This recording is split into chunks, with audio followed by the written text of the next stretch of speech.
Hi, my name is Khleif, and I'm the host of the Lifetime Cash Flow Through Real Estate Investing podcast. And every week I interview multifamily rock stars, and we talk about how they've built incredible wealth for themselves and their families through multifamily properties. So hit the like and subscribe buttons to get notified every Monday when a new episode comes out. Let's get to it. Welcome back to Multifamily Rock Stars. So as you know, this is where we interview people that are crushing it in this business. And this is where we give you the inside scoop as to how multifamily investors are creating massive success in their businesses and in their lives. And as always, I got my co-host, the director of my massive action team from my Warrior Group, Mark Nagy on. Mark, what's up, brother? Hey, not too much, Rod. Really excited for today's call, man. I got to tell you, literally every single week when we do this podcast, I've been picking up gold nuggets that I've been using in my own business here. So just really excited week by week to just continue to compound that into what I'm learning myself and obviously for the listeners. So let's get into it. Love it, love it, love it. So we've got a really cool guy on today. He's a warrior. His name's Fjord, and you know he's I think 120 plus units right now. He's just syndicated his first deal. He's fired up, and we're lucky to have him. Lee, what's up, brother? Hey, Rod, thank you so much. And Mark, of course, for having me on the show and to bring some value to your wonderful audience. Love it. Love it. So tell us, take us back a little bit, Lee, and tell us a little more of your story. Cause I know you've been around the real estate business for a little bit. I know, and then you could talk about how we met after that, but talk about your story first. Absolutely. I started as a property manager in 2012 with about 20 houses under management, residential management. Grew that to 220 doors in 4 years, became a longtime listener of the Lifetime Cash Flow Real Estate Investing podcast, and learned as much as I possibly could without actually doing any work. Then I moved to St. Louis and started investing in 2017, put my money and my effort where my mouth was, and now I'm following my dream. Love it. Love it. Now, you showed me your book earlier. So I give away my books at my live events. What live event did we meet at? So we met at the Los Angeles live event. I believe it was in January, right before COVID hit. Right before COVID. Yeah, that was a fun event. That was the last live one we did. Tiffy, my wife, has been bugging me. When are we doing another one? When are we doing another one? Of course, I get lots of DMs and emails from people. Hey, you going to do a live event there, loser? Let's pick it up here, man. But the problem is, you've got to pay for the room block if people don't show up. You got to pay for the food and beverage minimum. I mean, there's a lot of expenses involved, and a lot of people are still scared. So I'm really hoping for third quarter, maybe fourth quarter, we'll do another event. But anyway, so talk about, I know that this latest deal, let's talk about that latest syndication deal you just did. I think you did it with a couple of other warriors. Just give us a little more detail. I did. So it's in my backyard here in St. Louis. Found it off market, 76 2-bedroom, 1-bathroom, garden style apartments built in the mid 80s. Got it under contract for $47.5 a door. Went and found some great partners through the Warrior program. And then we put together a syndication, closed the deal in about 75 days, used regional bank financing, and closed on October 27th, just right in the middle of COVID and right before the holidays hit. And it's been going great ever since. Fantastic. So 47 a door. Wow. For garden style built in the 80s. That's a hell of a deal, honestly. I mean, wow. So what's the business plan for that? I assume that, I don't know if you're doing any CapEx, if you're just going to bump the rents without CapEx, what are you thinking you're going to do on that one? It's a heavy lift value add. Current rents are averaging $650, and we're going in and doing a complete overhaul on the units. And those new units are leasing for $800 after we've put, done the nines to it, new kitchens, new paint, flooring, you name it, which is costing us about $7,000 a turn. And the $800 plus R.U.B.S is what we're getting for those new units. So what he means by RUBS is he's going to bill back the utilities. It's called ratio utility billing, RUBS.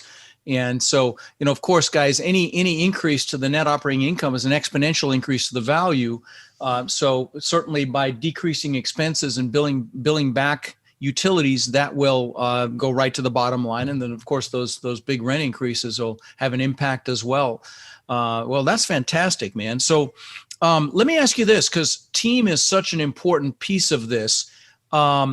What role do you play in the team, and what have you got that other people are doing in the team? So I take on the role of the asset manager, boots on the ground here in St. Louis. Anything that has to do with the physical asset or the leasing or the management. We do hire third-party management, but I'm very active and involved with that aspect of it. Bidding larger CapEx projects. And yeah, really at the end of the day, anything to do with the day-to-day aspect of the property, that's myself. And then my other partner, Chris, handles the accounting, the banking, the top of the line, filing taxes, making sure our LLCs and companies are all completely legal and up to date. And then my other partner, Marvin, handles our investor relations. So keeping in contact, keeping us in touch with all of our limited partners and keeping them apprised of what's going on, leaving me the time and ability to focus on making sure that value add heavy lift goes on without a hitch. Nice. Love it, man. Love it. Well, I'd actually like to dive in a little bit more on the timeline of this deal if we could, because I get asked a lot. So did you go out and find the deal first and then put the team around you based on what you needed? Or did you build that team first and then go out and find the deal? What was your timeline on this one? I found the deal. I had an idea about who I wanted to partner with. One of my partners, Chris, and he and I were friends prior. And as soon as I found the deal, I thought, hey, I want Chris on my team. So I reached out to him first once I had the deal. Then after we had the deal and we knew that we wanted to take it down, we went out and looked for an additional active partner to GP the team with us. Nice. I love that answer, especially because I'm sure you hear a lot people, they're so afraid to get out there and start looking for deals because they feel the need to put all these things in place before they even get out and take that first action. Right. And so I'm glad you answered it that way, because you went out and you found the deal, it sounds like, without even knowing really, hey, who's going to be my team to put this together? So love that. Love that. Let's talk about, your core business here. Where do the best new ideas come from within your business, Lee? Collaborating with my partners and my property management team. That's where they come from. Reaching out to the people who are in the field every day with the tenants, which I'm there side by side with them a lot of time, but not all the time. And understanding what the tenant needs, what we can do to make the property that much of a nicer, safer, cleaner, better place for them to live. Nice. So you got third party outside property management. We do. Even though it's in your backyard, you said, you know what, I'm gonna lean on some professionals and partner up with a third party property management company. How's that going? That component? It's going very well. We've got a great local property management company that handles my entire portfolio. In addition to this property, I also have a 38 unit and several smaller properties as well. They handle all of my property management, which gives me the ability to focus on the things that are most important, raising capital, finding additional deals. And I'm also a commercial real estate broker as well. So I also still have a day job. Gotcha. You have a family? Is it just you? Just me. Yeah. Just you. Okay. Well, I have a girlfriend, but right. It's no kids, no wife, Gotcha. No pets of my own, but that'll come one day. So I have lots of time to be able to be the asset manager. All right. Well, fantastic. Well, and you need to be. Normally, you wouldn't have to be that involved, but if you're doing a fairly heavy lift at $7,000 a door, that's quite a bit of work. Kitchens, that's a big deal. So you're sourcing all that, you're sequencing all that, and guys, just so you know, when you're doing a reposition like that, one of the big things that gets screwed up is the sequencing. You'll have people throw in the cabinets before the walls are painted, for example, or put in the flooring before the walls are painted, or things of that nature. So that sequencing is so important, from a project management standpoint. And that is a superpower, honestly, as it relates to this business. It's not just, the analytics or the outgoing personalities. If someone's got operational or project management experience, that's a great skill set to bring to a team, because honestly, I think the asset management is probably the hardest part. It's the longest term part for sure, because you're going to own the asset for years. So is your plan to hold on to that asset, Lee, or are you going to ultimately sell it? What are your thoughts there? Game plan is a refi and roll. Once we've added the value to the property, we will execute a refi, put it on long-term non-recourse debt, like a Freddie Mac small balance loan, extract the equity, and use that to buy out our limited partners and pay off the seller financing that we got on the purchase, and pay off the construction loan that we took out from the regional bank at the purchase.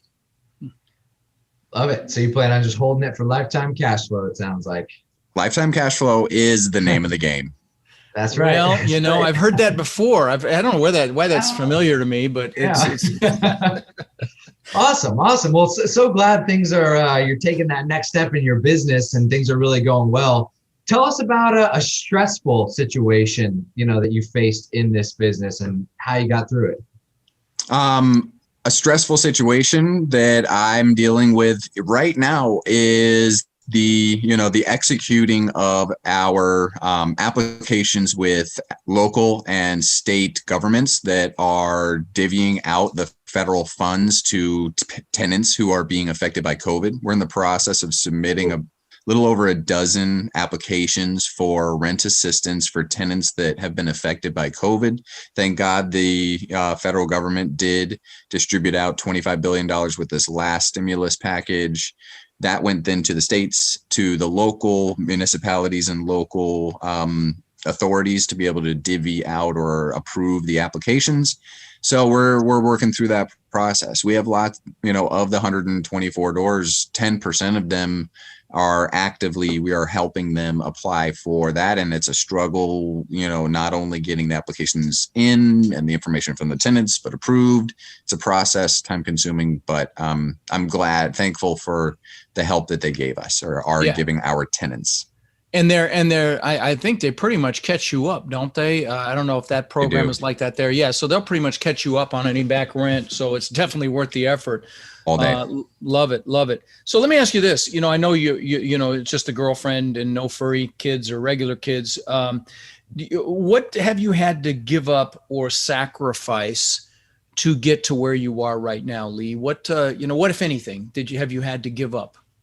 My time. I have dedicated almost entirely my entire spare time, even evenings, weekends, business days. Right now, I take one full day, a week, fully dedicated to being on site at my properties. So I took a day away from my day job to be able to dedicate 100% of my attention on one full day to my portfolio. So time, and of course my money. I put my own money into my deals as well. So time, money, all day, and everything I have that I I will put in. Now, is that something that you like doing, or did you just want to be kind of the boots on the ground guy because of where you lived? No, I enjoy being in the field with the property management team, overseeing the asset. It's where I got my start was in property management, leasing, and providing services to landlords and tenants alike, hiring subcontractors for projects for my owners. When I was doing the management company, I do get enjoyment out of it. Is my goal to be in the field all the time? No. Do I intend to expand to other markets so that I can, invest outside of just St. Louis? Of course. But I do get enjoyment out of it, I will say. Nice. Have you any ideas of where you might want to go, or not yet? Absolutely. Exploring Charleston and Columbia, South Carolina. I have boots on the ground there. I have boots on the ground in the Tampa, Orlando market, and also Kansas City. Love it. Yeah, let me just say something. I mean, when you've got a lift like that going on, which is, a little more than normal, an average is probably $4,000, and you're above that because you're putting kitchens in, I suppose. Are you putting all new cabinets in and all that, or all new kitchens? Repainting cabinets, new appliances. We're doing counters. We're doing vinyl flooring. We're painting every square inch. We're replacing all of the doors. Fixtures. Oh, every fixture, every light fixture, every switch, plug, everything in the apartment that isn't part of the walls. Yeah, I mean, if you're the one managing that, one day a week is really, I think, a necessity. And then once you get that thing stabilized, you don't have the rent, assistance issue where you need to help your residents with that. It's a weekly phone call with the management company to see what's up, and it takes an hour and you're done. So, love it. So let me ask you this: any aha moments in this journey of yours? Any defining moments? Any pivotal moments that come to mind when I ask that question?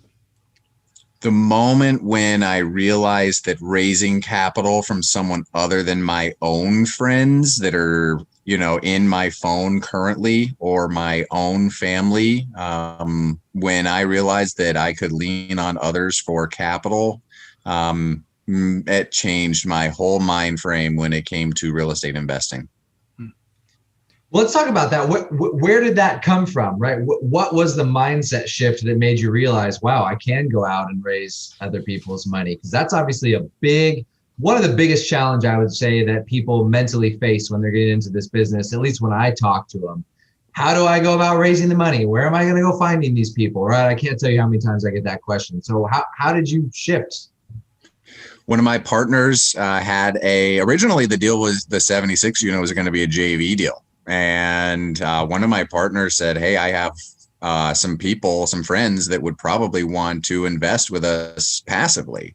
And I said, okay, let's, go ahead and call them. And we got on a phone call with this couple, and they were willing to commit a large sum of money to the deal and became our largest investor. And then when we realized that now we're doing a syndication, we might as well see who else has some capital out there from our personal network. We all got on the phone and started making phone calls and managed to raise every nickel that we needed, still putting in money ourselves, of course, to close the deal. And it was amazing. The response was just so great. Like, I know you've been doing this for a while, and I'm really glad you reached out to me. I'll happily open my retirement fund to you, Lee, because I trust you. And that was wonderful. How did you build those relationships? Were they existing? Did you do anything, you or any of the partners do anything to create reach, or was it just organic from your current network?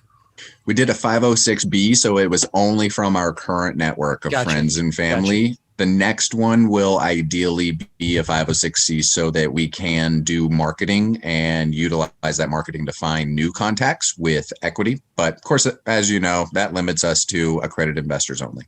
Of course. Right. Okay. So let's talk to the people that haven't taken action yet for a minute, Lee. The newbies that haven't pulled the trigger, what might you say to them, number one, and then what might you tell them to do to ramp this and avoid potential pitfalls? Any thoughts there? I would say look for a partner or a mentor. Look for that. And don't be afraid to ask for what you need in your life. I have realized that asking for something that you want or need, you'd be surprised how often you really get it. So when I found my very first partner who went in with me on a 38 unit, we went in 50-50. He's an ex-NFL guy and also a Warrior. It was a game changer to do a big joint venture deal on a $1 million+ deal. That was a game-changing mindset. And then to join up with two other Warriors and do a syndication that just changed it even greater. And now I can't be more excited about what's going to come because of the change in mindset. So look for a partner who's got something that you don't have to bring to the table, whether it be money or experience or both. Love it. By the way, guys, if you're interested in applying for the Warrior program, text the word crush to 72345. And, we'd love to see if it's a fit. You can see if we're a fit for you, and you can see if you're a fit for us. And would love to talk to you again. That's crush to 72345. So for the people that haven't taken action yet, what would you tell them? Go find a partner who's got more money or smarter than you are. Good. Fantastic. And let me ask you this. What's your driver? What's your why? What's pushing you? Are there, any quotes you like, or any whatever comes to mind? I don't want to put words in your mouth. What's the drive? The freedom of my time and my location. So I want to be able to control my own time, where I am when I spend my time. My favorite hobbies are hiking 14,000-foot mountains and skiing down them and paddleboarding in the summertime, and I love traveling the world, and I want to be able to earn have an amazing lifestyle. Even if I spend a month in Africa, or a month in, Spain, or wherever else. I want to be able to be where I want to be and still have a successful income and a successful business. Well, you're well on the way, my friend. Well, listen, I really appreciate you being on the show, brother. You've definitely added value. It's great to see you. I love that backdrop of the Amsterdam Canal, which is just cool because, I'm Dutch, so absolutely love seeing that. But thanks for coming on, man. I really appreciate you. Thank you, Rod. I really appreciate it. Thank you, Mark. Rod, I know a lot of our listeners are wanting to take their multifamily investing business to the next level. Now, I know you've been hard at work helping our Warrior students do just that using our ACT methodology, which is awareness, close, and transform. Can you explain to the listeners how they can get our help? You bet. Guys, we've been going nonstop for 3 years, building an amazing community of like-minded people. And our coaching students, which we call our warriors, have had extraordinary results. They've purchased thousands and thousands of units. And last year, we did over 1,000 units with our students. And we're looking to grow this group and take it to the next level. We're looking for people who want to follow a proven framework that's really step by step, and then leverage our systems and network to raise equity, to find and close deals, and to build partnerships nationwide. Now, our warrior community is finding success in any market cycle. So if you're interested in finding out more about how you can become more of our incredible network and take advantage of the incredible opportunities that are coming very soon, apply to work with us at mentorwithrod.com or text CRUSH to 41411. That's mentorwithrod.com or text CRUSH to 41411.